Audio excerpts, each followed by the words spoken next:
Welcome back to the Hoops Temple podcast. We are here to record the top 226 to 250 players in NBA history. I'm Nathan Schwartz. Joining me in Sacramento, Aaron Schroeder. Good to be here, Nate. We're ranking players. It's what we're good at. We did have a little bit of a pre-pod discussion. The way that we've done this, if you've been following along, which would be kind of weird if you were just jumping in on 226. Still happy to have you, but kind of weird. You do you. We've been going through, we break down, we rank the players by position.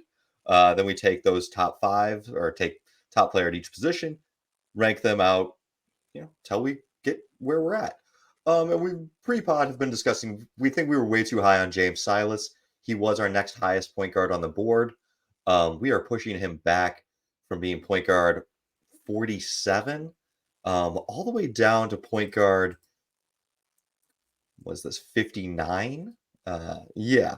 So big tumble over there, but it's just a tight cluster. And I think we were less impressed with some of his ABA stuff looking back on it.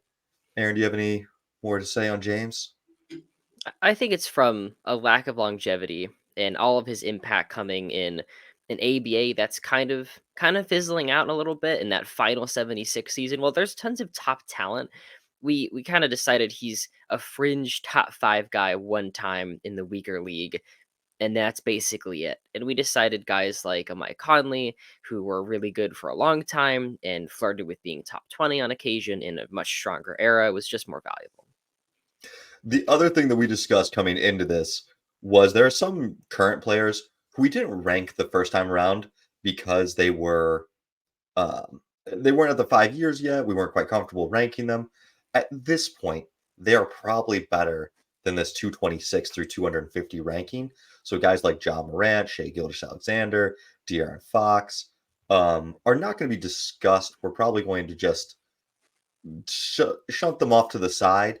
And then after the season is done, we'll slot them in there. So if you got a favorite guy, it feels rude to call John Morant the 250 best player at this point. But that's just how it's going to have to be. We're gonna leave him off for now. There's a lot of talented players playing right now, but the thing is, we can't predict this. We're halfway through the season. By the time Yeah. this gets up, we'll be even further along, and so much can happen. If it's an MVP season from SGA or a third place finish, if SGA and the Thunder make the finals, that's a massive difference. We'd have to go back and change it again. If John Morant manages to get this Grizzlies team to the playoffs, if De'Aaron Fox and the Kings have a nice playoff run, like there's so much that can be decided, so many accolades to be won, like big games to be had. It almost would be more unfair to try to rank them now than just to wait a little bit and do it in the offseason like we did last year. And I will say, because as soon as we say this, I'm about to make a very disrespectful proposition for 226. There are modern players that we are going to talk about. There are guys currently playing that we are going to suggest for rankings. I think those guys are more guys that we kind of know what they are. Guys who have solidified, and at least we know the standard. Like Shai keeps going up levels. De'Aaron Fox keeps going up levels. Ja is still very young and exceeding expectations. So like we'll probably still discuss those guys. We're not going to discuss like a Zion Williams, or we're not going to discuss guys like that. We're not going to discuss a Zion. We are going to discuss Pascal Siakam. He is my nomination for 226. Okay. I think that's the right thing. I think it's the right call. With Siakam, it's not like year 6 and he's taking off. It's year 8. It's almost been a decade of Siakam basketball. I think we know what we're getting. It's a big enough body of work to judge, and especially because the Raptors aren't doing much this season. At 12-20, he's probably going to be on a different team. We're looking backwards and seeing what he's done. What's your Siakam case? I didn't have him for just a little bit. But I'm interested. So my Siakam case is at this point is like really great third option. That's kind of what he was when the Raptors won that title team.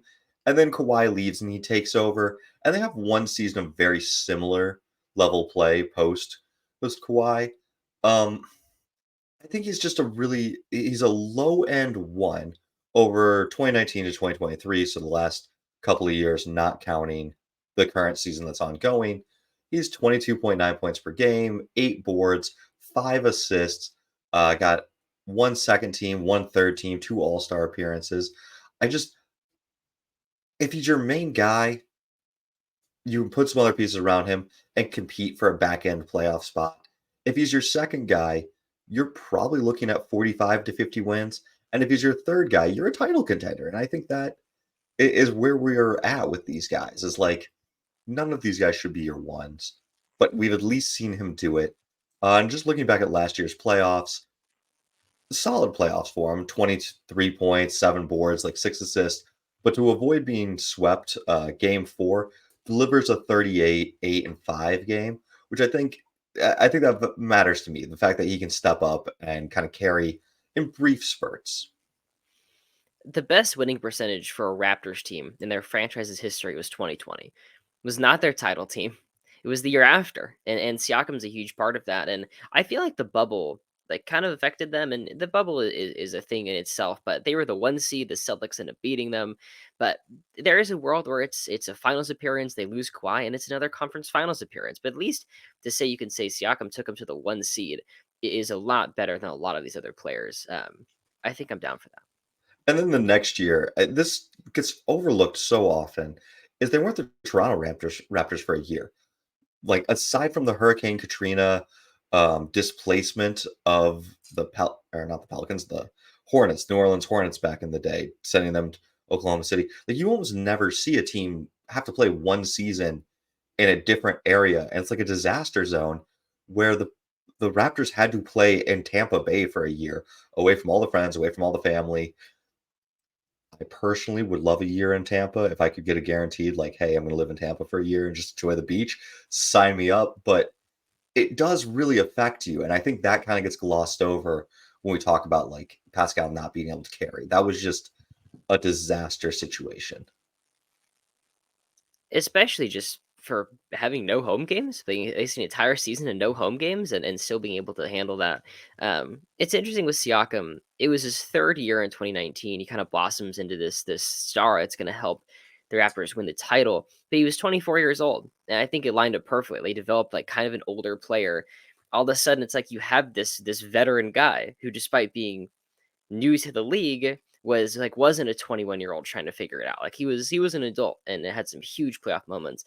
I can still picture Pascal Siakam's spin moves in the finals. He is just spamming the shit out of that every Spicy single time. P. I like it. And one thing I forgot to say is, hey, we are doing this by position. So if we're cool with Pascal at 226, are you all right if I just read the 5 other names that are on the board, our top from each position? Please, that's something we should have done beforehand, but hit us with it now. All right. At point guard, we have, I guess we no longer have James Silas. At point guard, we now have Maurice Cheeks. At shooting guard, we have Otis Birdsong. At small forward, we have Glenn Robinson. Big dog. Power, big dog. Power forward, we have Carl Anthony Towns. Or sorry, at center, we have Carl Anthony Towns. And at power forward, we have Bob Nedelicki. Neto taking over the power forward spot. Super early ABA stuff. Joins the Pacers at age 25 in the first year of the ABA. He tricked them into leasing him a Cadillac, I believe. Man came from money. Dad was a dentist. He flew the crop dusting plane down from, I want to say it was Iowa to Indianapolis to meet with the team and just like rolled up, was like, "Hey, listen, I don't know what's a good contract, but if you guys give me a Cadillac, I'm in." And they're like, "Bet. You ain't going to sign My with those Rockets or Hawks or whoever had his NBA rights." That's how the ABA did it, and like very similar stuff. Sure, my brother would comment on it, but very similar stuff to the AFL, where they would just they had to pay players to play in this new league, and they would do stuff like, "Here's a Cadillac. Here's like, yeah, we'll do whatever. Your mom can hang out in locker room. Like if it means that much to you, like someone's got to play." Um, we'll talk about Nedelicki and all of his cooler stuff later. I'm sure you have plenty of Nedelicki stories, but my great aunt is from Indiana and had Pacers tickets in the ABA, and I remember talking to Really? her about She said she has this gigantic home because houses in Indiana, it's like $10 for a 10-bedroom, like 6 bath. Um, and she has this huge home, and but underneath all of it is a basement that is the same size as the house. And somewhere in there is like is like ABA Pacers, what are they called? Like game pamphlets. Those were the Yeah, game. they're on like the seats before you. What is that? They Yeah, don't do them anymore, but you know what I'm talking about. And she said she'd find it for me, the but I don't brochures, think you the could. yeah. Yeah, the brochure. I don't think you could find the Statue of Liberty if it was hidden down there. But and we're talking to her about Mel Daniels I love it and the whenever you bring likes. up basements because basements are just like every house has a basement, and you just like mention them with like an awe of wonder of like this thing beneath your We house don't that's have like a basements in size. California.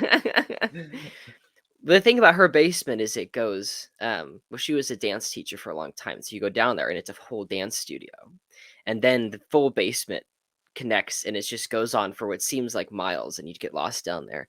Um, but yeah, Pacer stuff. So when the Pacers moved from the ABA to the NBA, she bought Colts tickets instead, or something like that. Or when the Colts moved from Baltimore to Indianapolis, they decided to buy season tickets to the Colts, and so they had that for a long Terrible choice. I'm disappointed in your great aunt, but time. more disappointed. We're 11 minutes in, and come on, who's your nomination? Who you got top of your board? I had Mo Cheeks. I had I Mo think it's Cheeks. right. You're not gonna get the high level play, like the top of the league point guard stuff, but you're gonna 1,100 games, age 22 to age 36, of like the prototypical point guard. He's the best defensive guard in the game, or whatever game he's playing in, and he is facilitating the offense as best he can. When he retired, he was first in steals, I believe, and it's 2.1 steals per game. On his Hall of Fame page, it just says essentially Cheeks did exactly what you want your point guard to do: facilitate the offense and hound the other team's guards. And he does that. He is like the gritty point of attack defender for finals teams, for championship teams in '83. He's a 4-time All Star and 5-time All Defense. I was looking into Cheeks, and I was like, what is his placement amongst the 76ers? And in like 1980, I think he's the third most important 76er behind Julius Erving and Bobby Jones. In 82, he is maybe second behind Irving, closer to Bobby Jones. But I'd say he's ahead of Andrew Toney. The 83 team, I think is above Andrew Toney and Jones, but below Moses and Irving. And then the 86 team, I think he could be as high as second um, in the playoffs. But during the regular season, it's Moses Malone and Barkley. And like these were really good players. I mean, what we've got Irving around 15. We've got Moses in the top 20. We've got Charles Barkley in the top, I don't know, top 25, top 30. Like he's he's behind them, but it's not like being behind, I don't know, like Pau Gasol and Memphis. He is behind legitimately really good players, and he has a couple of playoff series where he averages 20 points per game, kind of in between Irving and Moses's decline and Barkley's ascension. He's kind of just like the young guy with the older 76ers and then kind of the old guy when Barkley gets good. So he kind of bridges that gap, and I think it's a great pick here. I kind of wonder if we didn't have James Silas dragging him down, if we might have put him up earlier. But I guess I still went with Pascal Siakam above him, so Yeah, we didn't push him maybe back too far. maybe in the off season it's a Siakam and Cheeks ascension, given the season will be finished. Could be. So we'll have to consider that. And then one more note, just he never leads the league in steals, but from 79 to 88, he is between second and ninth every year. So like Every year. always top 10, sometimes top five. Like he just locked you up. He could lead the team in assists. He could give you 20 points. Um, I thought I noted down how many playoff series he played in 40 plus minutes. It was like an astounding number. He's kind of viewed as the foundation of these Sixers teams, where like Dr. J is the star or Moses is the star, like MVP caliber guys. They both win MVPs of the Sixers, but Cheeks is the gritty defender and runs the team and is like kind of the leader of this team. Yeah. I just counted up. It's 8 series he's playing 40 plus minutes in, which I just think that's a lot. Like, Yeah, that's a but lot for sure. that give the ball back to me for a nomination? It does, but our point guard after Cheeks is Gene Shu. Played from 55 to 64, the 5-time All-Star and 2-time All-NBA player. Think about him. Thought about him, not thinking about him. Let's talk some Bob Nedelicki. Bob Nedelicki, all right. I'm just here Go for it. ahead. Go on your Nedelicki tangent. So, Owned a panther. Panther? I always forget with big um, cat. he Leopard. started with a lynx and then worked his way up to Lynx. owning a lion. A Um, li no one's gonna start with lynx. I never like when I think of big cats, I never like lynx first. I'm not even sure I know what a lynx looks like. it's a small cat. It's like a medium-sized It's more dog, of I like wanna a say.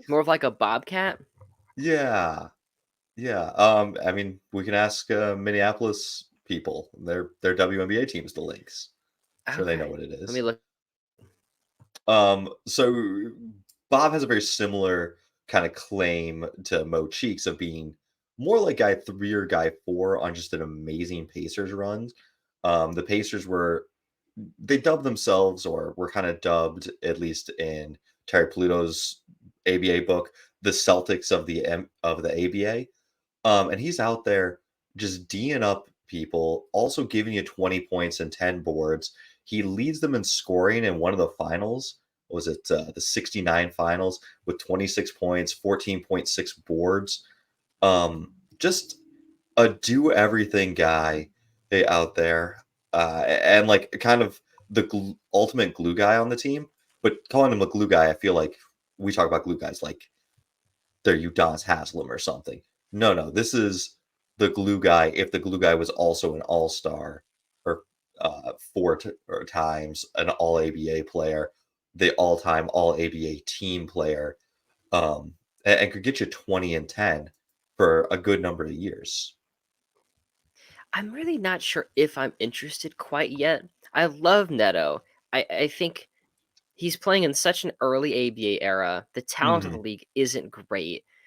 Plus, I don't think he's peaking very high in even a weaker era. I have my stats scale, which is worth whatever you want it to be worth, but let's say 69, he comes in as the 10th best player behind Connie Hawkins, Jimmy Jones, Mel Daniels, Rick Barry, Larry Jones, Roger Brown, Donnie Freeman, Louis Dampier, Warren Jabali, and like the NBA is pretty loaded at this point too. And it's like he's probably like a top 30 player in the world.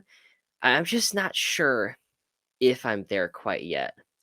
I think one of the things you also have to think about with Neto is that he was a really good defensive player as well. He's not making Okay. all defensive teams, but he's next to one of the best rebounders in Mel Daniels and still pulling in like was it 10 plus 10 a game, boards? basically. 10 a Yeah, game, next yeah. to one of the best. He's playing with Roger Brown, who's one of the best scorers, and still putting up 18 to 20 points per game. He's just versatile. He does a little bit of Yeah. everything well, so I don't think there's going to be as high of a statistical impact. But he was known as the Joe Naismith of the ABA or the Elvis he Presley of he was Indianapolis. he was smooth. He was smooth. Did he own a gay bar or was it just a regular bar? Neto, he owned the bar that they all drank at, which was the inspiration for the bar in Semi Pro. Um, the scene where Will Ferrell's waving the gun around, that Mm. happened in their bar where the Pacers used to just all show up in cowboy outfits and like pretend they were, six shooters and like, or they had six shooters like we're cowboys and one of them was like, "Don't worry, these guns aren't loaded," and like cocked and fired it, and I like shot a chandelier or something. But yeah, it was Neto's. It was one. It was like an open or not openly gay, but like everyone's like, "Oh yeah," like Openly cross gay. dressers and whatnot would come to this place, and like you Okay. always had to be It was it careful whether or was not you were it going was home with a friendly. man. Yeah, it was gay friendly, and then Okay. he was recognized by the city of Indianapolis for improving race relations for this bar Okay. because it was like one of Oh the yeah, it was most um, black and white bars to get can't think of integrated bars. Like mhm, there was never a race problem of like, hey, interesting. you're not welcome here. I So respect that. I respect Yeah, that, and therefore I'll accept this nomination. glue Improve race guy. relations in Indiana. LGBT ally Bob Nedelicki. Nedelicki. And that brings up to the board Rasheed Wallace. I feel like you're bullying me on this one. Like you're just gonna drag your guys up to the front. It's your turn to make a nomination. You can That's try to true. talk me into Gene Shu, and I'm gonna bully you back. It's You know what? You know what though? I was too harsh on Rasheed Wallace. I was. And I think uh, I'm gonna come back to you. I'm gonna say Rasheed should be next. my man, vindication. Was it was it the 2000 Western Conference Finals that It- that won you over? you know what's funny is that where it started was I think it's game 7 of the 2010 finals. 2010 finals. She's out there hitting threes, like huge threes to bring it out, and that's where it started. And then I started to look more into it, and I'm like, he played the end of these big games, and whether he was a hothead or not, like he hit huge buckets for good teams his whole career. Was really important defensively. Yeah, Rashid has a ridiculous 3-pointer towards the end of that. I wish I could. Let me try to find some numbers real quick. They're not good. That finals, he shoots 5 for 21. Um, No, but he it's is really good. No, no, helpful at no. taking out Orlando. He's 9 for 21 from beyond the arc in that series, and good against Cleveland. His spacing by nowadays standards is pretty weak, but back in the day, um, you just didn't have fours shooting like that. He's starting game 7 of the finals for the Celtics. He has um, 5 second half points and 4 second half rebounds. It hits. He only hits the 1 3, but I think it was like 76-73 or something. And Sheed hits to make it 73-76. Like keep the Celtics in it. I'm not saying that's why he's higher, but that's like what started my rabbit hole. Like man, like Rasheed Wallace played a lot of big games. Um, Yeah. and was just so uber talented. Like it's someone that could have been like, and he played in 33 playoff series, and I feel like he left so much on the table, like so much winning on the table. I I don't know how much winning he left on the table. Like, I mean, are you saying like he should have won more with Portland? Because I felt like he made the switch from being the guy to let me do whatever it takes to win. Let me become the defensive stopper in Detroit. Rather, I guess he's 29, but what's your case for that? He left winning on the table. I think he's insane. I think he's an insane person. I think part of it's like um, in the Western Conference Finals in 2000. You know the clip where Sheed's like staring at that ref and he's like Hmm. he tosses him. That's the conference finals. He gets tossed in the conference finals for staring at refs, and I feel like there's like that. Um, Yeah, it was like game 1 or 3 or yeah, something. they lose that game. They lose that game. I don't think it's game 1 or 3, but with there's also like the infamous like double on Manu. He doubles Manu, kicks out to Ori in the '05 finals that he was criticized for. But that's like very specific plays. I just think in general, someone with a little bit cooler temperament maybe would have been more stable and allowed the Pistons to grab an extra one. That was the first sports bet I won. I turned to a buddy and I was like, "Hey, $20 or he's going to hit this three." And he's like, Wow. "What do you mean?" And I'm like, as a Lakers fan, I've watched Ori hit these all the time. Now that he's in San Antonio, Ori's going to hit a three right here, and you guys are going to lose. And it happened. Do you know what else Rashid did at the end of the game 7 of the 2010 finals? What? Picks up a tech. Picks up a tech for he gets called for a foul. Yes, it just like loses his fucking mind. Kobe drives into him. He jumps straight up, but he jumps straight up like into Kobe. Like it's straight up, but the trajectory is like, and they kind of bounce off each other. Gets Hmm. called for a foul, and he's just like, oh no, like losing his mind on the sidelines. Immediate tech, and it's like you're getting techs with like a minute left in game 7 of the finals. I think the biggest problem with Sheed is that Sheed wasn't LeBron James.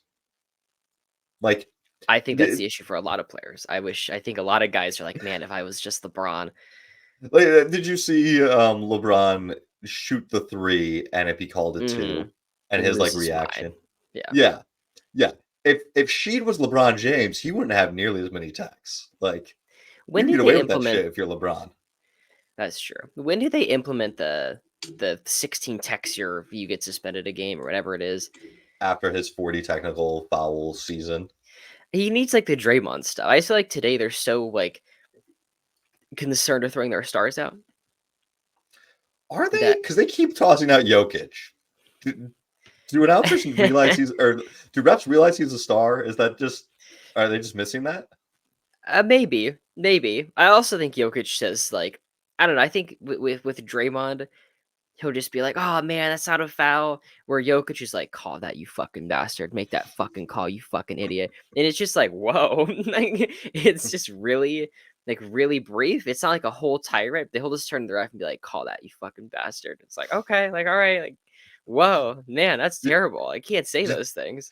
do you think there might be a little bit of the fact that like we all grew up with like slightly Slavic villains in all of our movies and TV shows, especially the people of the refs generation of like post Cold War, and it like doesn't matter. He'd be like, "Hey man, what's wrong with that? Like, did you say you want to murder my family?"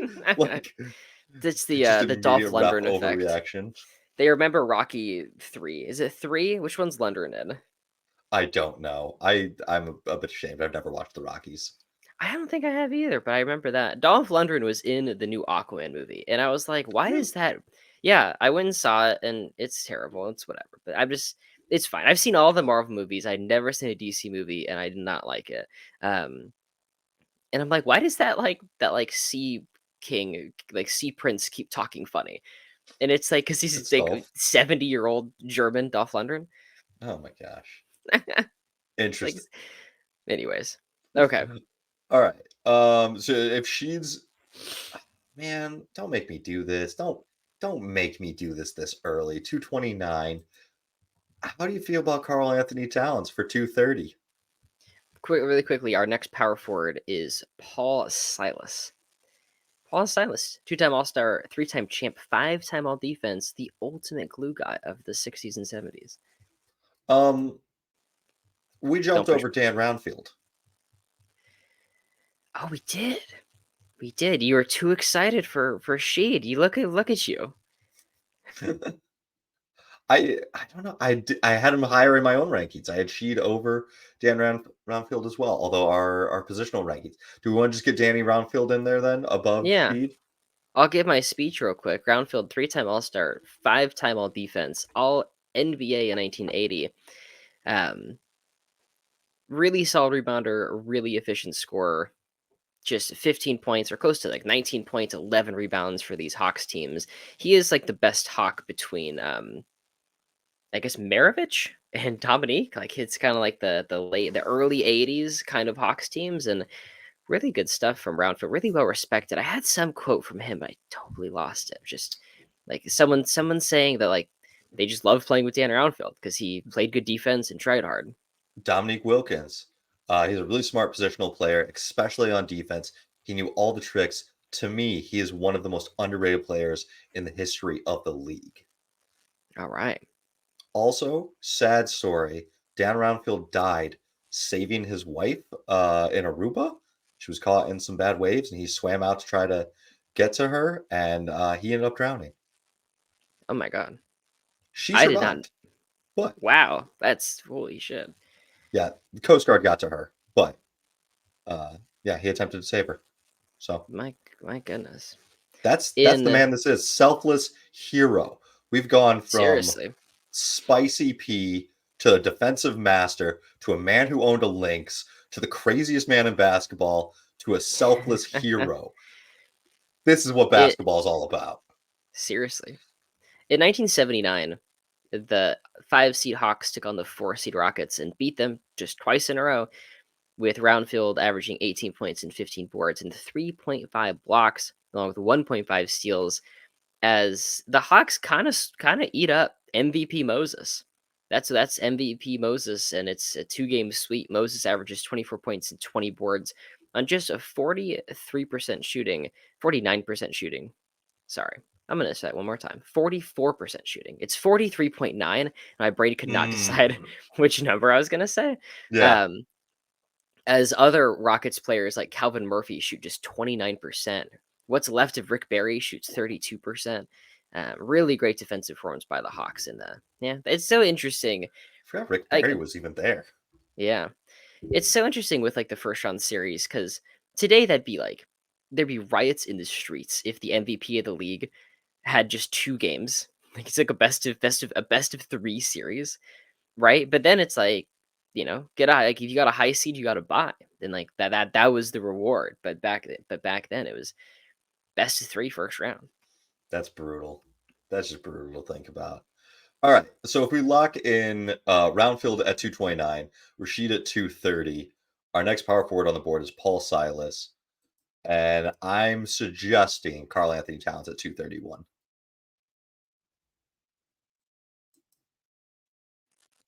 I'll give you the grace of making the Karl Anthony Towns case. Yeah, I'm really glad that you wanted to let me be the one to make this case.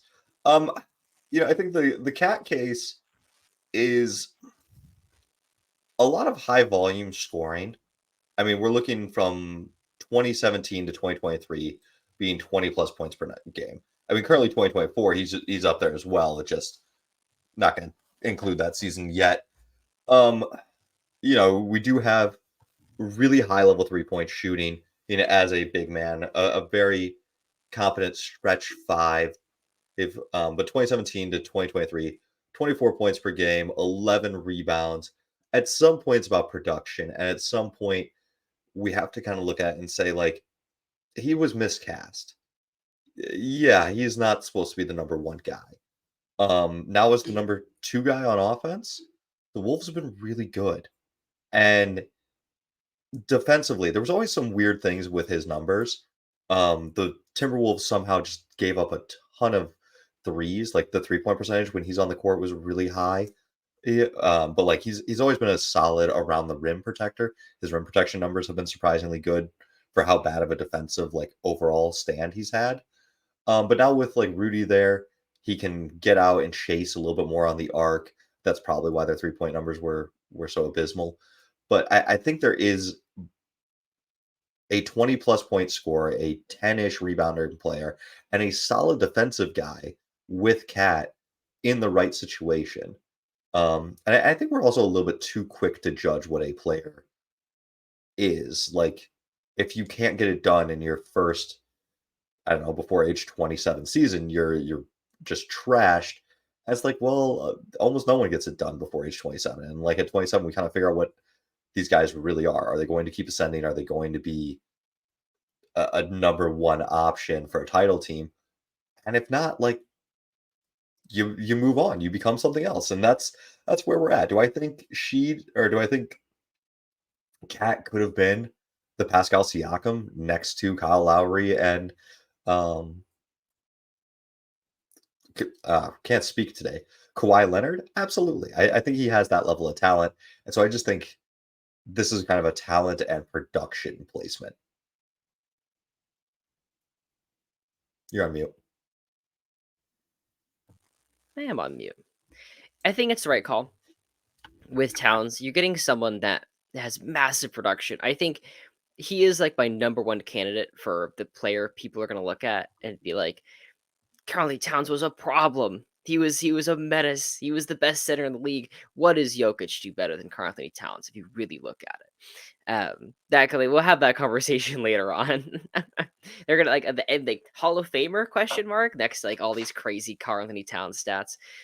Is he already a Hall of Famer? But it's 23 points and 11 rebounds, and I do feel like coming in as the number one overall pick, you're hoping he's going to be good enough to take a team to the playoffs and like do great things, like first overall big man, crazy talent, but he's just not. And they've mixed number one overall picks like crazy alpha Anthony Edwards and very much not alpha player Karl Anthony Towns, and it's been a really great mix in that sense.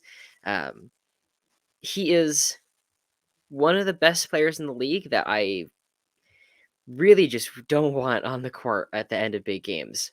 His decision making can be questionable at best. Yeah, but so could Chris Webber's or Patrick Ewing's or Carl Malone's. Like You Sure. know, Nah, there are a lot of other guys. that's why he's not higher. Maybe also like Towns is getting, let's see, 26 points a night on a 19 and 45 team. Okay, Yeah, 24 points a night on a 36 and 46 team. that's not bad. 36 and 46, not bad. That's after the yeah, but that team, it's like this team has currently Towns. They have Wiggins, who was pretty soon gonna be like good on Golden State. They traded for Jimmy Butler. They had Robert Covington. They had Jeff Teague. Like Derrick Was Rose is on this Alexei team. Shved still playing? No, they had they Okay. have they have Tyus Jones. They have Dario Saric. They have Taj Gibson. That's Like there are actually a lots of really surprising good team if you look back at those guys. yeah. Like a It's a lot of it's those a guys really went good on to do roster. stuff. It's a good roster. It's 21 points and 12 boards on the 47 win. Sorry, 2019 is when Butler gets traded away um, to the Sixers. And so you have a 47 win team. And then without Butler, they're a 36 win team. It's like this is the Yeah. ceiling of a Towns led team. I sounds like I'm shitting on Towns. I'm just doing it because his numbers suggest that he should be way, way higher. But yes. Okay. I mean, this is why we're talking about him in the 226 to 250 range. And like we've got a lot of other guys that are going to be brought up in this episode who are the guys who put up similar numbers to that, who put up 20 plus points for 7 years on just garbage teams. Because, like, in theory, hey, yeah, if they were the third best player on a title team, they'd have less numbers, but they could probably do it. Um, but yeah, so if he's 231, who do you like for 232? I We haven't had any want. fights. Say it again? We haven't had any fights yet. Not yet, no. I I want got Gene Shu. I want Gene Shu. Gene Shu's my guy. In 1960, first team All NBA is Elgin Baylor, Wilt Chamberlain, Bob Cousy, Bob Pettit, and Gene Shu. That's pretty good. That's a pretty good group to be in. He has 7 seasons in the top 20 for assists per game, including 3 top 10 finishes. He gets to the line like a ton and knocks them down. He 4 top 10 finishes in free throw percentage, and also shows the scoring prowess with 4 top 15 finishes in points per game, including 6th in 1960. He was someone that scored very well for the era, facilitated very very well for the era. Um, and the Pistons are making the playoffs, and they're not the records aren't great, but the Pistons never make the playoffs. Like this is just such a struggling franchise. Like the times before this and the times after this, so they make the finals at George Yarley at some point, but as soon as he leaves, like the Pistons are not going to win much until they like Bill or Bob Lanier a little bit, and then like Isaiah Thomas afterwards. Um, I just think it's a really good stretch. It's 5 All Star appearances with 20 points and 5 boards and 5 assists. yeah, I couldn't quite get there.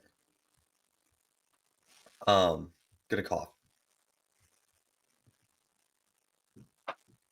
So, um, he has his 5 All-Star appearances, 58 through 62. The team wins 33 games, 28 games, 30 games, 34 games, and 37 games. They are sub 500 in each of these seasons. In the West was Yeah. not the better of the two conferences. That's the equivalent of right now being like the Chicago Bulls in the East, or probably even worse than the Bulls because you're not even breaking 500, but somehow you keep making the playoffs. And I kind of struggle to find like a really impressive playoff series that he produced. You brought up 1960, where he is All NBA first team. Okay, that's pre Jerry West. That's pre Oscar Robertson. Looking at the other guards who received votes, he's right ahead of Tom Gola, which Gola. like I like Gola. But Gola also has a lot more going for him in some other areas, and I can't quite get there. I think this is a lot of really bad like league stuff. You talked about being top 15 in scoring in Mhm. in an eight team league. So that's But he's also That's contributing top 10 in assists per game. I think the thing with sure. the Pistons is if you're gonna say they're not winning much, because the league is so small, you can't escape the good teams. You can't, like, win the close ones. Like, against in 1960, they played the Celtics 1, 2, 3, 4, 5, 6, 7, 8, 9 times. You know how many they win out of 9 tries? They go 0-9. 0-9. So, like, you can't that's 9 losses against one of the best teams ever with Kuzi, with Russell, like, just stacked Celtics teams.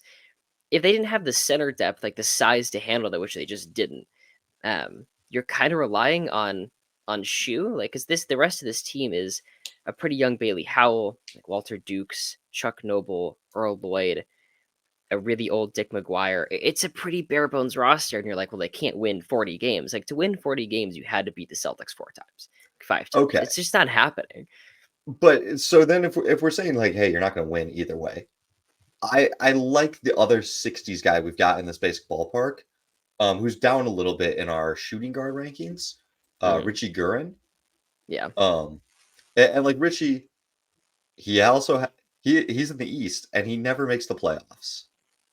He has to play Boston, Philadelphia, and Syracuse 12 times each season. Like it is an abysmal fight against these guys. Um, a- and like when you look at the two of them, he has almost double Gene Shu's total win shares. He is a better scorer than Gene Shu. He is a better passer than Gene Shu. So That's like, bullshit, Nate, and you know it. That's a lie. These are lies. Better passer than Gene Shu. Here's my case. Here's my tiebreaker. Gene Shu was very well liked and well respected. Richie Guerin was an asshole that nobody liked. we're consulting the experts. Say No, it this again. isn't going to be the. I was about to say we're going to consult the experts and check what Walt Frazier had to say. Would Walt have played against these guys? I think Walt might have played against these guys. Nah, it's that's far too. That's too. He's too late. He's too 70s. Yeah, Yeah, Shu yeah. starts in These guys are 50s, 2064. 60s. Ah, We could wait man. on Shu, but I like him. I think the thing is, if the league is tiny, you have your top guys kind of eating up all of the good basketball. But the bottom feeders, like are still good players. The league is just too saturated to allow like huge like winning seasons for them. They would have had to have had a dominant center. That never happened. That doesn't take away from how good Shu is. Sure. I just think if we're trying to rank the difference between Shu and Richie Guerin, who is in the same ballpark, Shu Mm. 5-year peak of an All Star from 58 to 62, 20 points, 4.8 boards, 4.6 assists. Richie 58 to 62, exact same years, 22 points, 7.2 rebounds, 6 assists. It's just slightly better. It's 6 All-Stars, 3 All-NBAs compared to 5 and 2. Just like we got to have Gurin above Shu. I'm looking at like this is some of the big Gurin years, um like 62. He's kind of carried by this massive 29 a night scoring performance.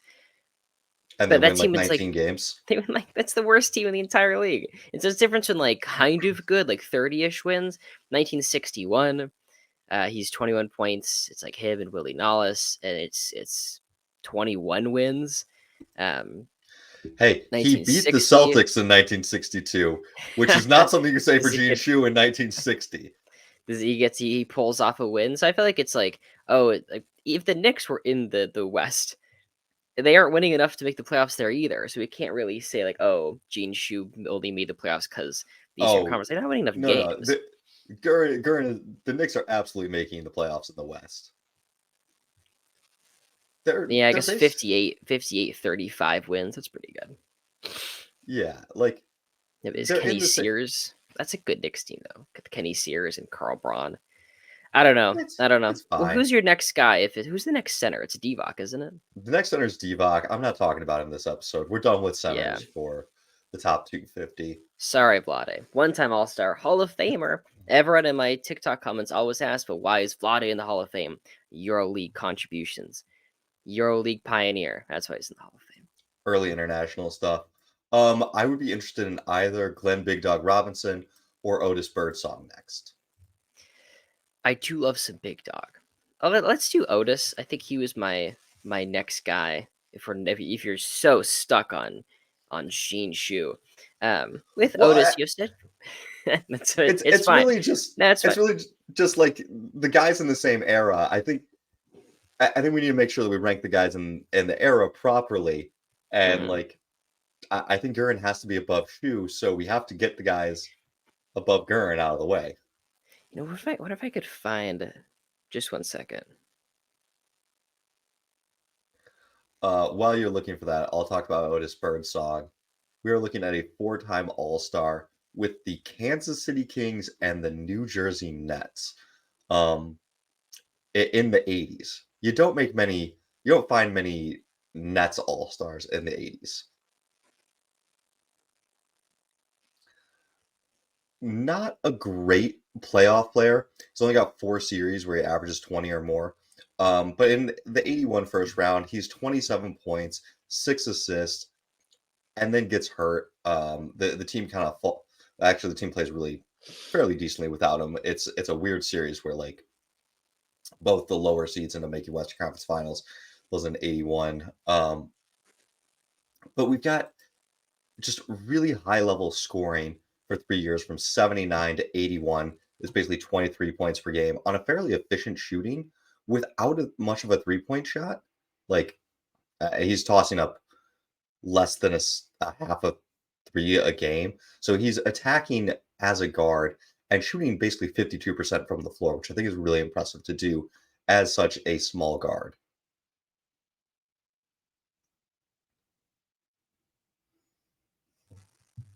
I like Otis Birdsong. I think it's interesting because it's such a hot start, just breaking into the league, all NBA by year 4, all star appearances, but then the injuries kind of take hold. Now what could have been is so much more. This is what I found. This is Nat Brody's guard rankings from 1962. It's a 1962 article. Had Gene Shu third and Richie Guerin fifth. That's my era based evidence. Who is Nat Brody? It's a writer. What is this man's credentials? He was writing at the time. This is Pro Basketball All Court Player Rankings by Nat Feats Brody. The next thing to being perfect is being Oscar Robertson. Cincinnati's great guard comes up with a total of 19.5 out of possible 20 points and a unique scoring system. I had sent you this a while ago, and it goes Oscar, Kuzi, Shu, Larry Costello, Guerin, Hal Greer, and like a rookie Jerry West, I think. So I think the thing we could look at to kind of prove this as kind of bubkiss is the next year. Fuck you. The Fuck you. next year, Gene Shu goes to New York and backs up Richie Guerin. He's 31 years old. Okay, it's literally the 30, next year from your article. 31 is ancient. Is ancient could, by Guerin's 30, now. and it's still No, getting the starter and still the All Star. Like how many? I think we're comparing two god awful teams. It's Shu and Gira. They win 21 games. Maybe we just shouldn't talk about either of these guys. I'm okay to push them both back. I think they'll both be in this era.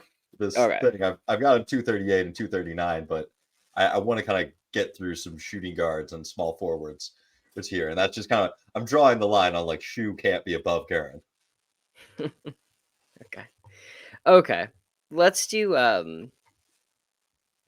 Birdsong. All right, Great Otis. start. Who's the All NBA with? He's second team All NBA and 81. Who are the other All NBAers? I got it. I don't think it's Magic yet, is it? It's first team All NBA of Gervin and Dennis Johnson, and second of Birdsong and Tiny Archibald. I was gonna say Celtics Archibald. I don't think Magic was there yet. No. Okay. All right. That brings up for discussion Ralph Simpson. We still have Glenn Robinson. Basically, I'm giving you the choice: Glenn Robinson or Ralph Simpson. Ralph Simpson is at the point in this list where it's like these are made up people. Like we're making up people. We're making up like cartoon character names. Ralph, because Ralph Sampson. Everyone knows Ralph Sampson. It's like Ralph Simpson, the 5-time All-Star, 3-time All-ABA player. I liked Simpson. What I liked about him was the variety to his game and how he grew as a player. He starts off as this kind of inefficient scorer and then transitions into more of this efficient scorer and high assist guard. By like 76, he's 18 points and 7 assists on 51% shooting, where in 73 he was 23 points, like 5 assists on 44% shooting. And so he grows his game and is able to stay effective as the ABA changes around him. Um, And the Also big difference helps the is go ahead. the big difference 76 is when the Nuggets well one they became the Nuggets in 75 was when Denver gets that's David Thompson. So he no longer needs to score as much, and that's you see the scoring numbers go down and the assist numbers rise up. I just think that's like really cool. Like, hey, as soon as you get someone else who's good at something else, he's like, cool. Instead of being worse or less efficient, I just pivot my game.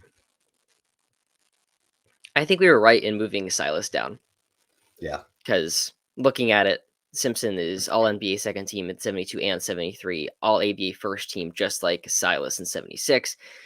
He has 5 top 12 finishes in points per game, including 5th in 72 and 73. Assists per game, he's second in the entire league in 76. So you see it really pretty effective in a lot of ways. Um, with Big Dog, it's kind of interesting. He's just like, he's 20 points a night. 20 points a Yep. night. Not much else. He's big. Like he has a, I think, um, he just, sorry. He's 20 points a night. He's a solid rebounder. He isn't a total black hole. He can shoot the ball. Injuries cost him the end of his career, and that's kind of it. It still has 9 seasons averaging 20 points per game. Yeah, Like it's interesting. He toes the line between good score and great score so perfectly. He doesn't have any crazy scoring seasons. His highest is like 23 points a night, but his lowest when he was healthy was like 19 points a night. It's the same game each time. I remember you saying when we discussed Joe Johnson about how Joe Johnson was always going to get you 20. You ask him to get you 35, and it's like, oof, sorry, can't do that to you. If you needed 15, 20. It's like, oh, this is great. If you needed 35, 20. Take it or leave Yeah. it. It's like, man. He also is a big part of the 01 conference finals run for the Bucks, averaging like 20 points a night, 22 points a night in a close 7-game series against the Hornets. But I think I'd rather do Simpson and then Robinson. Okay. If we do Simpson, that does bring up Gurin. And if you want to do Gurin and Shu as a combo package, I am now open to it. All right, that's fine. We'll do Gurin and then Shu, just to pander, and then we can do Big Dog. All right. All right. There we go. And that was some movement. We were, you know, slowly working our way up. I'm going to read what we've got thus far, just to make sure we're both in the same place. Got Pascal, Mo Cheeks, Bob Nedelicki, Dan Roundfield, Rasheed Wallace, Carl Anthony Towns, Otis Birdsong, Ralph Simpson, Richie Gurin, Gene Shu, Glenn Big Dog Robinson. That is 236. Where do we go from here?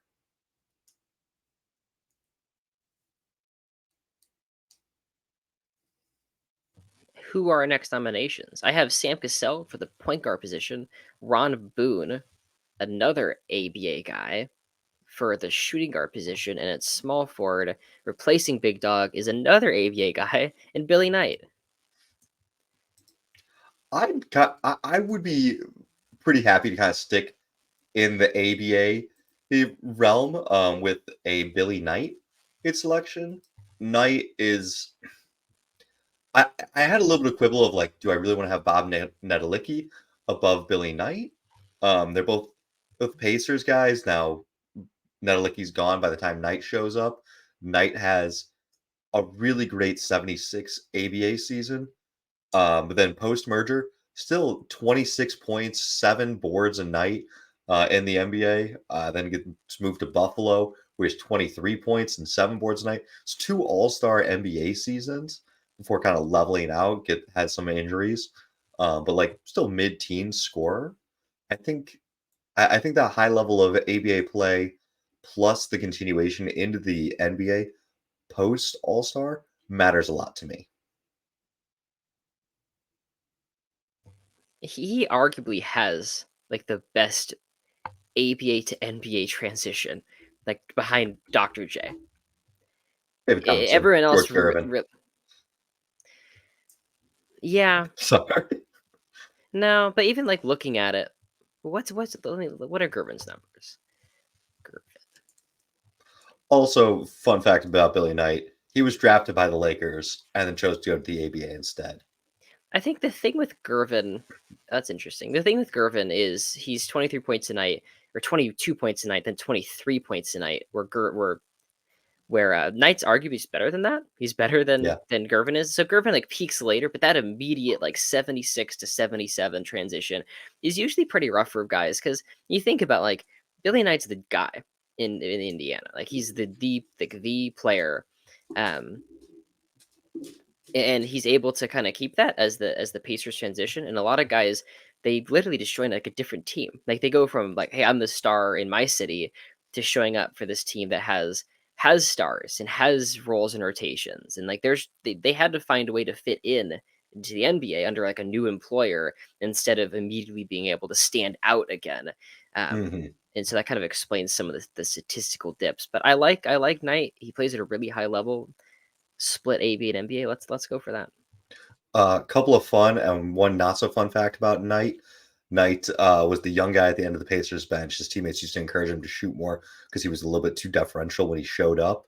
Hard to say too deferential when you're averaging 28 points per game, but basically as soon as he got there, the team who had won multiple championships was like, "You're the guy."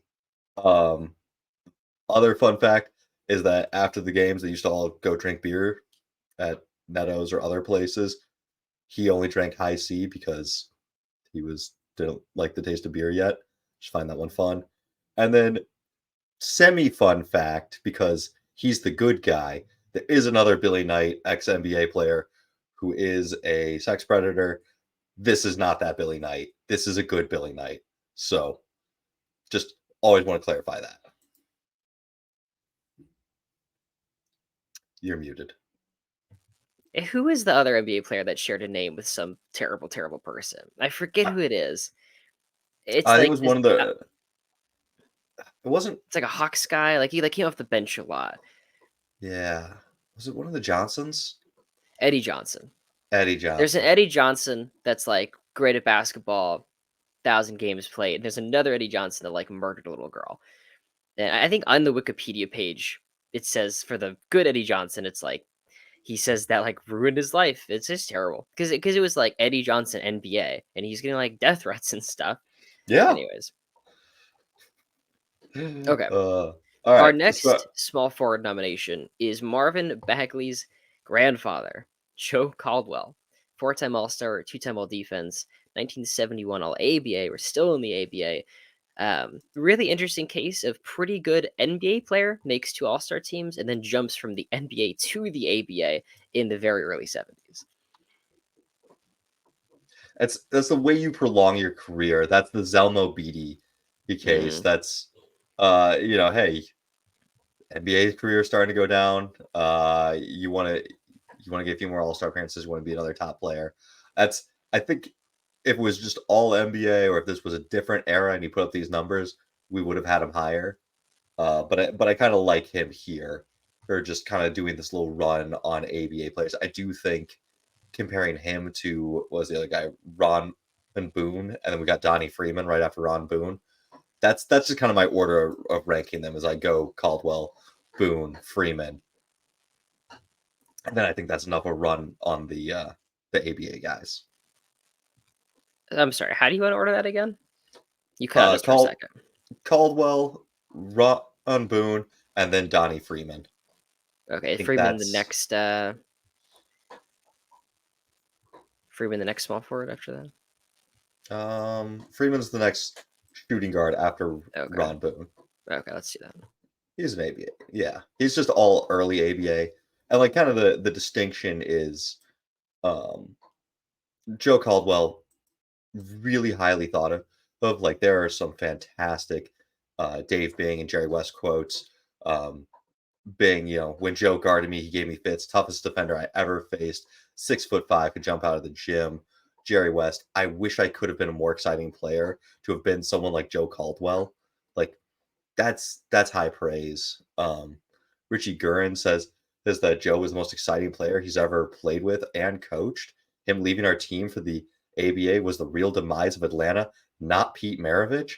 I got Rick Barry quotes, I got Walt Frazier quotes. Um, Everyone loved Joe Caldwell.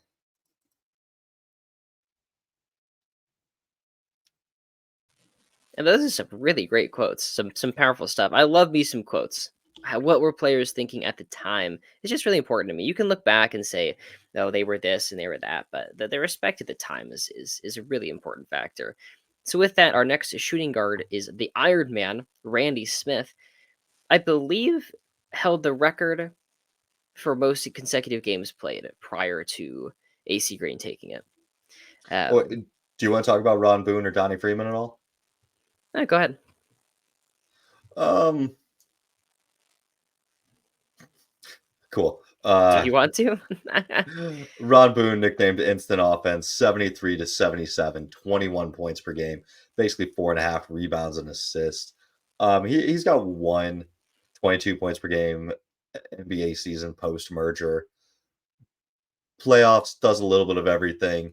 Disappointing 74 finals where the team is really counting on him. They play him 42 minutes a night and he only gives them 13 points, 5 boards, 5 assists. But good career longevity. I just don't think the peak was there as high as like Knight or Caldwell. So that's my case for 239.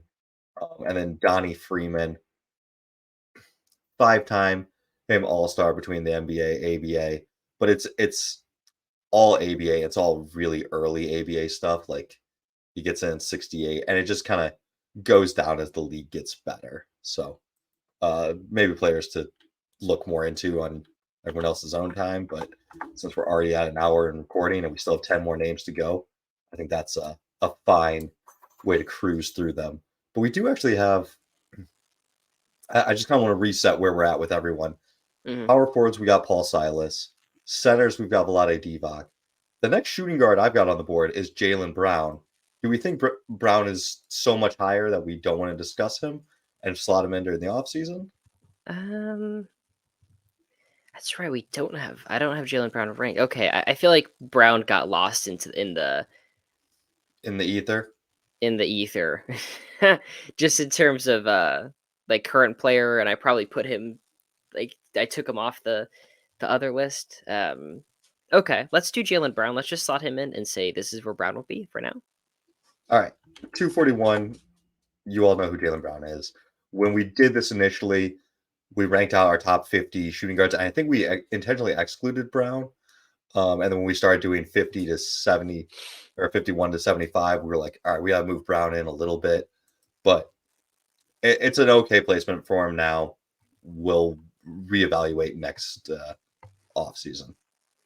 Kind of a devastating season for Brown in terms of his all-time ranking. He went from like young All-NBA player to is he the fifth best player on the Celtics? Like it's been pretty tough for him. So is that 240 for Brown? 241. Okay. Who am I missing? I have Caldwell at 237. Who do you have 235? What? Who do you have 235? Glenn Robinson, big dog. Okay, you're missing someone even higher. Who do you have at 230? Interesting. Rasheed Wallace. Okay. Karl Anthony Towns, Yeah. Otis Birdsong, Yeah. Ralph Simpson, Yeah. Richie Oh, Guerin. Kieran. Yeah, I'm missing Kieran. There we go. All right. So Brown's 241. And our next shooting guard is Randy Smith. So we have Also, Smith, our next Divac. Sam Cassell, Kiki Vandewedge. Hmm. Kiki Vandewedge, crazy fun highlights to watch. Just he looks like a modern scorer. It's just a really big, like 6'8" small forward, power forward mix that could just shoot over anyone. Really quick first step. the worst defender in the league every year he played. That's something to consider. Um, of his 75 win shares, 9 of them are defensive, which is pretty That's crazy. that's abysmal. He just doesn't rebound or block shots or get steals or Or stay in drive front on of people. or stay in front. But man, could he get some buckets? In 1984, he averaged 29 points per game on 56% shooting. He's one of the greatest scorers ever, but his everything else is such a struggle that he falls down to the mid 250-ish. Yeah. Or Kiki talking about himself. I don't think one defender can stop me from scoring. Just didn't believe that there was a single defender out there who could stop him from scoring. Unfortunately, people talking about Kiki Vandewedge would say the same thing about him defending literally anyone. He can't stop anyone from scoring. Man, you keep being on mute. I'm missing the laughs. You're killing me here. Sorry. I'm sorry. I'm sorry. I was pulling some stuff, but yeah, Vanderway has like he's part of that kind of the Alex English. I think him and English are some of the like the highest scoring duos of all time in that 84 season. He has big playoff series. I mean, like 28 points a night against Denver in '86 when he joins the Blazers. Um, 29 points a night against Phoenix in the first round '83. Like his scoring translates, but the defense and lack of facilitating also comes with it. You know what's crazy is if you look at his 3-point shooting, he doesn't initially start shooting them in the early 80s, but like from 87 onwards, it's low volume, but 87 to 92, he's shooting 1.33s a game at 40%. Like, Hmm. imagine if 3-point shooting was a higher dose of his diet. Like he's basically a high 80s free throw shooter, and normally that's a fair correlation of like if you shoot free throws really well, you can probably shoot threes pretty well. Man, he could have been an even better scorer. He's already plus 1,500 in true shooting added on his career. Like that's really high level scoring. But what do you think about having him next, or would you prefer? What are your thoughts? I got him or Paul Silas is kind of my next guy. Interesting. I really like Silas, but I kind of want to go Sam Cassell. Okay. I feel like that breed of point guard that facilitates the offense, plays solid defense, and just comes up big at the end, takes over games at the end. He hits big shots and he wins his entire career. He starts his career with the championship, going back to back. He finished his career with the championship with the '08 Celtics. But everywhere he goes is kind of the best time for that franchise, whether it's the Bucks in 2001, averaging like a good 16 points and 6 assists in that conference finals run, joining the T Wolves in '04, kind of helping facilitate to KG, helping him to that MVP level, and the Wolves to a conference finals level. Then going off to the Clippers, 2006, winning a playoff series for the first time since like Danny Manning in the mid '90s. And then to Boston, where he's still at age 38 the backup point guard on a championship team. He's getting any team he looks at 20 points in a playoff game with good facilitation skills. Big shots. He hit shots so big he got injured celebrating in the '04 conference in the '04 playoffs. Got them big ass balls. He was trying to show how big his nuts were, and he hurt his hip. Um, God, I I'm not sure about it quite this high because he's always helping. So I guess this is kind of where we're at is like third tier, like third option guys. We just had Glenn Robinson not too Yeah. long ago, and 2001 is kind of Glenn's at least playoff claim to fame, and I think you could say that Cassell is an equal part of that team. I Hmm. guess I don't hate it. Also, just the extreme longevity. I mean, it's 993 games, um, and probably would have had more starts if he was on a different team in the beginning. I wanted to say about that Houston team because he doesn't play that much in '94 during the regular season, but he has some really big playoff performances. I pulled up his game log to kind of just remember it.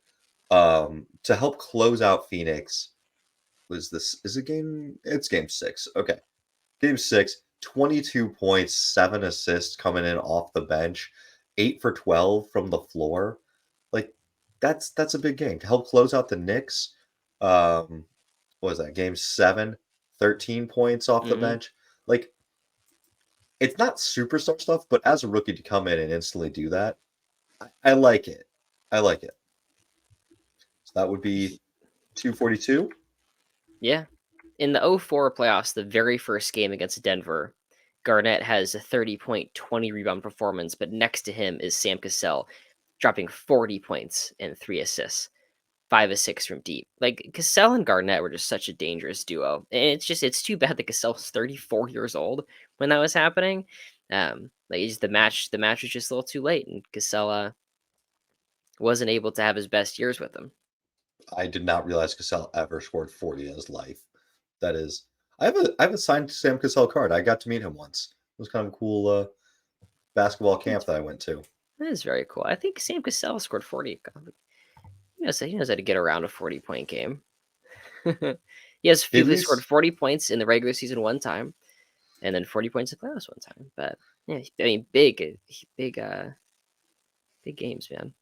yeah, yeah. In All the in right, game one of the conference semis, versus the Kings, he has 40 points again in that playoffs. It's the 2004 playoffs. Two 40-point performances in the playoffs. in the playoffs. All right. I'll take it. All right. I think the next 2 point guards up. I think we need to just say, hey, we're not discussing them. We're not ranking them. And like have a little asterisk next to our rankings of we'll evaluate and discuss John Morant and Jamal Murray after the season. Okay. So we're not placing him in. Yeah, I think Okay. they're maybe we could place Murray, but I think Ja is just a level above where these guys are at, and it would instantly make the list look funky to like Yeah. have him this low. Okay. I can write down. So Cassell's gone. Murray stays. Asterisk. Asterisk. Asterisk. Okay. So that brings our next point guard to be Norm Nixon, Laker and Clipper legend. Unless we're gonna do Murray. Nah, we can skip him. I All want right. to see what Denver's doing this year because who knows? I mean, Denver is such a good team when he plays at a high level that if this is another conference finals run, this is a championship, totally changes the landscape. Yeah. Or if he's just hurt, then like I think at that point we really have to reckon with what is his placement? Hmm. Where do we need to have him? And I think that'd be an interesting discussion to have. But all right, so then we have Paul Silas, we have Kiki Vandeweghe, we have Randy Smith, we have Vlade Divac. Sorry, Vlade, you're just chilling here. Um, and then we have Norm Nixon. Any nominations? My pick has got to be Silas. The Yeah. rebounding, the defense. He's a two-time All-Star, five-time All-Defense, and three-time champ. I feel like for someone who struggles offensively, like who 9 points on 43% shooting, making All-Star teams like the defensive guy is pretty telling of how impactful he was. And come playoff time, he's giving 32 minutes per game in 74 for a ring, 41 minutes per game in the playoffs for the 76 championship, 25 minutes per game in the 79 championship. At age 35, like still contributing at a high level for title teams. Um, his rebounding is really special. Um, each year in and year out, top 10 in rebounds per game. Um, that's 1, 2, 3, 4 appearances in the top 10. But I guess think about like also like how many rebounds are happening at this time.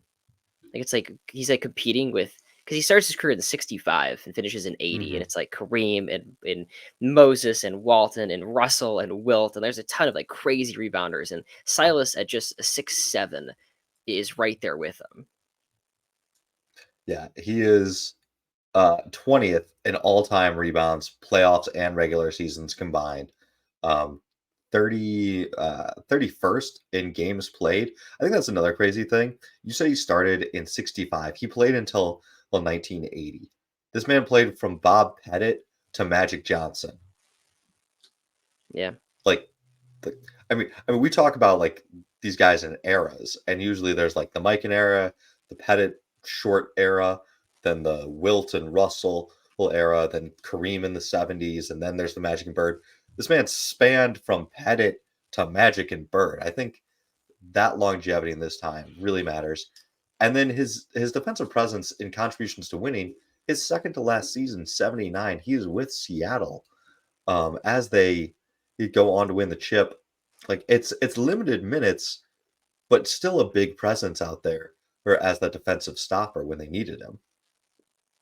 Absolutely. And you talk about his longevity. The 1964 draft, he's the 12th overall pick. Second in games played is Jeff Mullins with 800 in that draft, and then first is Silas with 1200. He plays 4 more seasons than anyone else in the like coming from the 64 draft. Yeah. I think he's the oldest player of the entire league when he retires.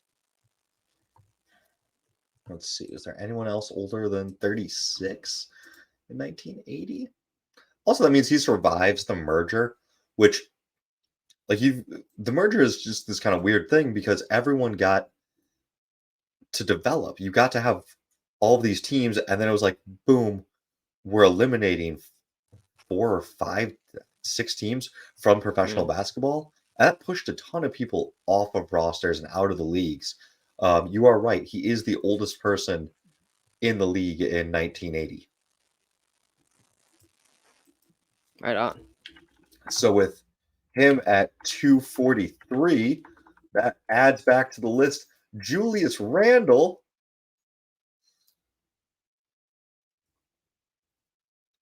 No cheers for Randle. Oh my god. What have we done? We've gone too far. Go back. Go back. I want these hours of my life back making these all-time lists just for us to end up at Julius Randle's mistake. It's interesting because even someone as flawed as Randle, someone that struggles so much in the playoffs, has had just boneheaded moments after boneheaded moments. He is like an all-star caliber guy, and he can average 25 and 10 or 24 and 10 and 6, like huge numbers, gets a team to the playoffs. And at this point, that's who we're talking about. Really bad number one options, but like still these guys can't. There are people who convince themselves to have this guy as the number one option. Probably not your best second options, but as a third option. Like if the Knicks had one player who is better than Brunson or Randall, or even just better than Randall, he could be worse than Brunson. Like that team is now instantly significantly better. Like and Randall as the third piece. Once again, I get back to the Pascal Siakam test. Could he have been in the Pascal role and won the championship? And I think yes. I'm not quite there yet. I'd rather have Kiki Vandewedge. I would rather have a Randy Smith, but there aren't too many players I'd rather have left. Do you have a nomination? I like to go with Kiki Vandeweghe. Okay. Just that super efficient, high level scoring. Yeah, the defense isn't there, but to score that well for that long, um, teams look for that type of scoring, and I think that matters. I agree. And his teams are able to win, like despite his defensive shortcomings. It's not so bad it's sinking you. Mm-hmm. It's not Kelly Tripucka. No, it's not Tripucka. Kelly Tripucka is so bad defensively you couldn't be on the court basically. And like it also is like the efficiency at which he scores. That true shooting added, like the fact that he's shooting deep jump shots, deep twos at such a high percentage. I really just can't believe what he would have been with 3-point knowledge or in the modern offense. Like this guy is probably hell. He almost had a 30-point season in the 80s. With threes, he's probably closer to 35. No, for sure, for sure. With the modern offense, you have way more isolations, way more space. You can't even look at guys with the ball without them drawing fouls. I think in their scores, like Kiki Vandeweghe, like a Carmelo Anthony, even like today's game, 35 easy. Yeah, 35 easily. yeah. All right, so with him off the board, that brings on Andre Iguodala. Iguodala, the ultimate glue guy. He won 7 titles. There's no Steph Curry would be flipping burgers if Andre Iguodala wasn't on that team. Sorry, I'm Any just trying to get it out. you got to, you got to. And first you had your Andrew Bogut would be a screen merchant. You've got some repressed warrior stuff in there that I know you just gotta let out sometimes. But just like watching Golden State play, and it's like, okay, so they get to set an illegal screen every time, and then they have the greatest shooter ever, and it's like, this is bullshit. And I'm like, maybe my team would be better if we got to set an illegal screen every time. Or if you had the greatest shooter ever. I'm just saying No, no, that the also might difference, be a difference. the difference wasn't the shooting; it was the screens. All right. Well, how do we feel about Randy Smith? 'Cause he is the highest guy on my board. It is a briefcase, which is something that we talked about bumping down Paul Silas for. It's really James just a Silas. couple. James Silas. Sorry, we're flipping Silas's around. It's a two-time All-Star, but he does at least have 4 years where he's a 20 plus points per game scorer with Buffalo. And these are like the Bob McAdoo MVP years. He is the secondary running mate to McAdoo. In 76, he's 22.6 points per game in the playoffs and 8.6 assists per game. Best in the league. Yeah.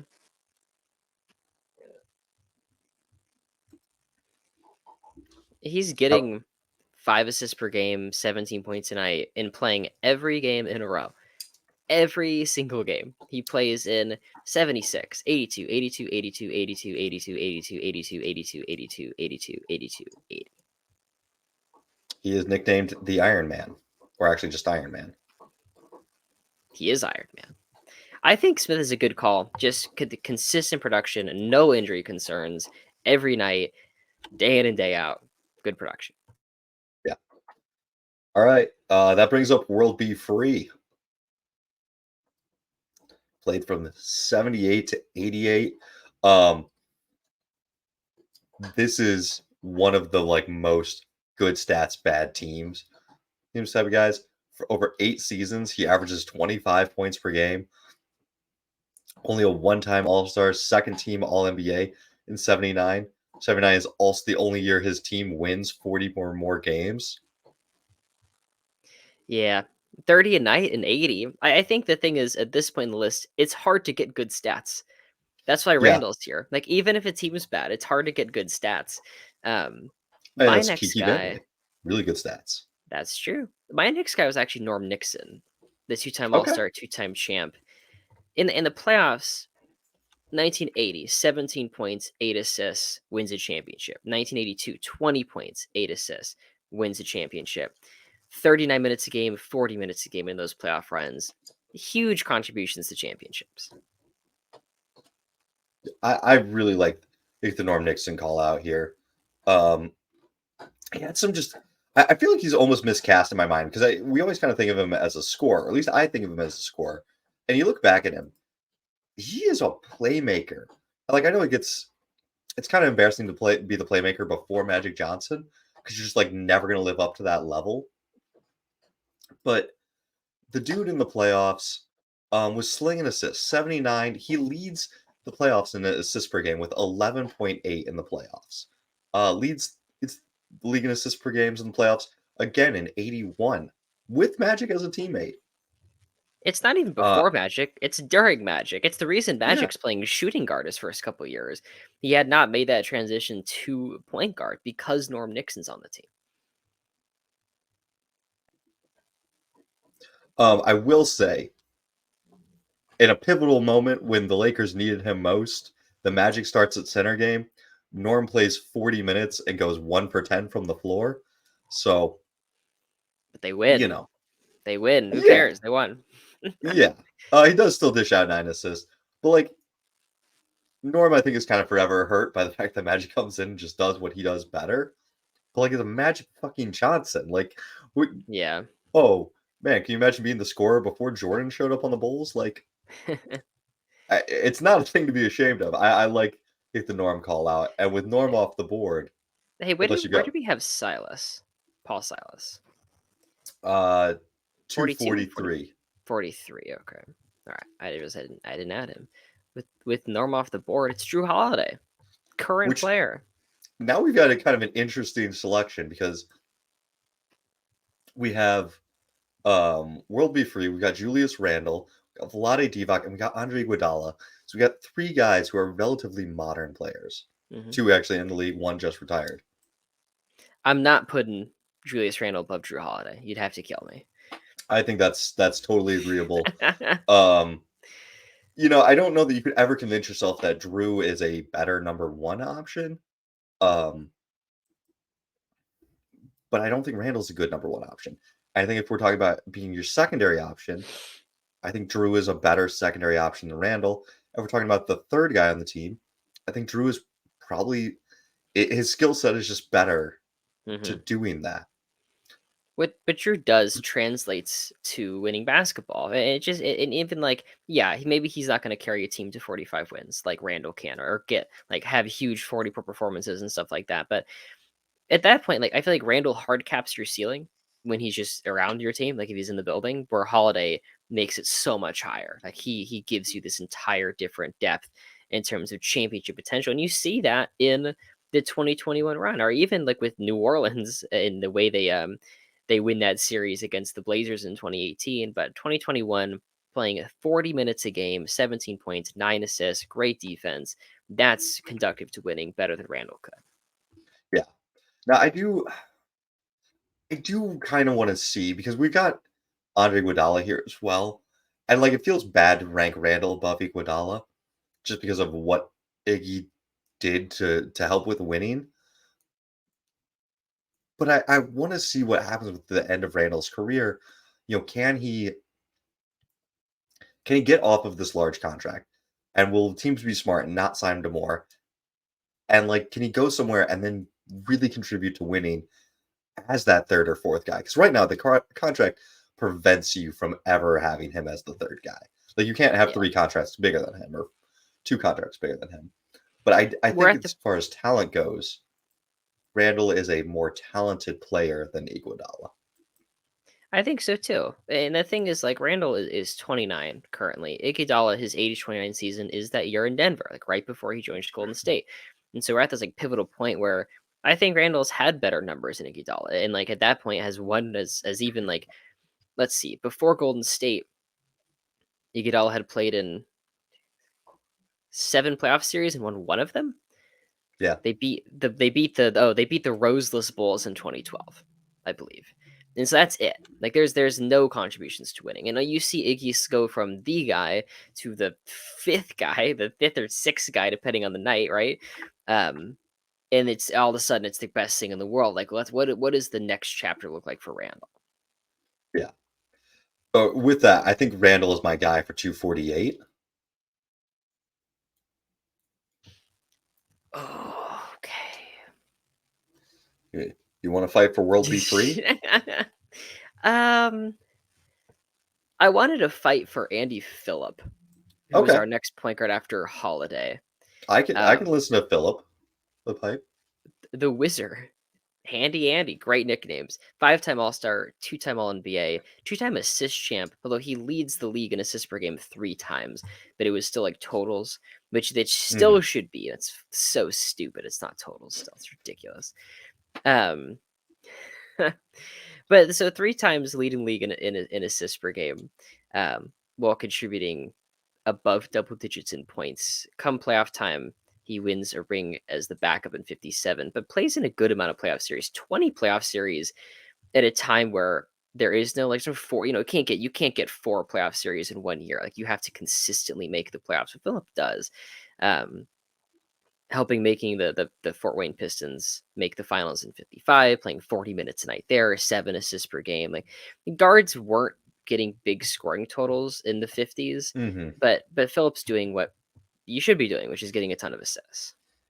Well, and pre-shot clock era, you really got to look at the scoring. Just all around was repressed. I'm pulling this up because like Oh stalling yeah. happened.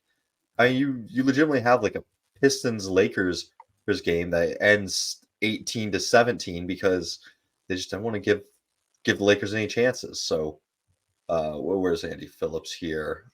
Phillips's high scoring year, He's and 18th in 1959 with 12 points per game. That's like Oh, 27 points a game. 18th place is like 29 points per game in today's game. did you say 49? Yeah, 49, 48, 49. He's 18th in scoring with 12 points per game.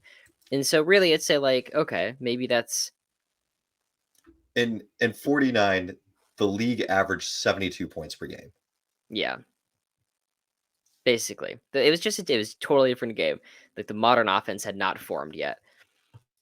Also in 79, the league averaged 7 assists. Like teams average 7 assists per game, and he was getting 5.3 of those. By comparison, like right now, we're averaging 22 assists a game or something like that. Imagine if you were averaging 18 assists. Like I think that puts in perspective It's also how really hard, yeah, to get those assists. yeah. I like it.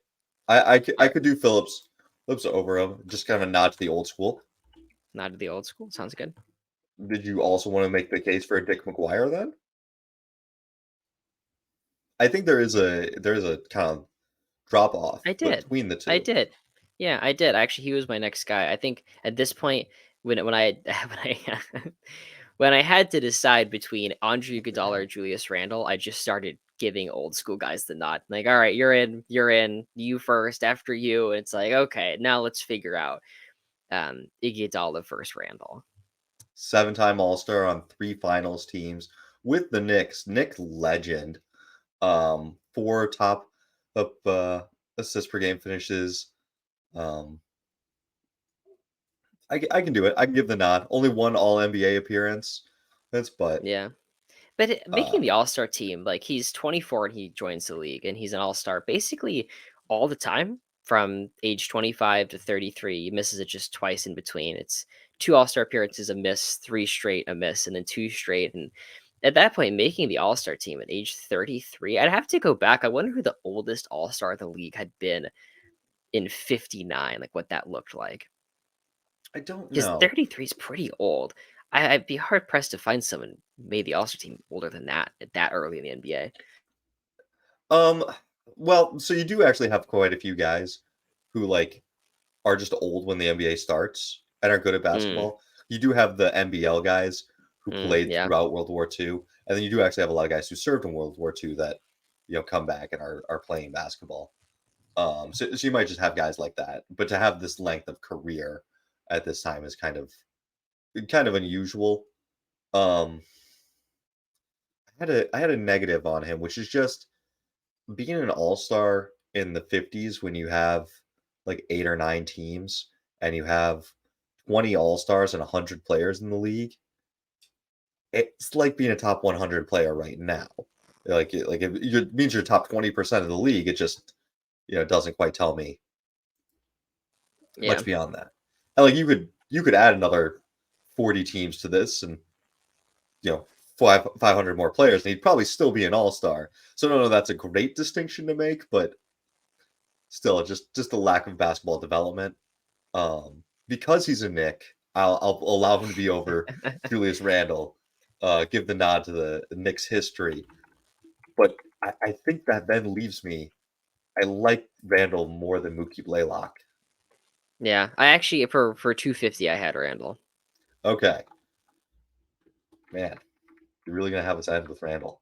I was gonna have us end with Iguodala, but I see how you want to do this. Do you want to do Iguodala? No, no, I had Randle higher, and then Hmm. I think Iguodala needs to be afterwards, but It's uh, just crazy to think about. Like I guess the thing is like, can I could totally picture Julius Randle. Like it'd be weird, just given like I don't think he's too good to do it. But could he play 20 minutes a night and then like in the finals? Holy shit! You need Randle to step up, but it's like he had 30 points, like because he's good enough to do that, and it's a really interesting conversation.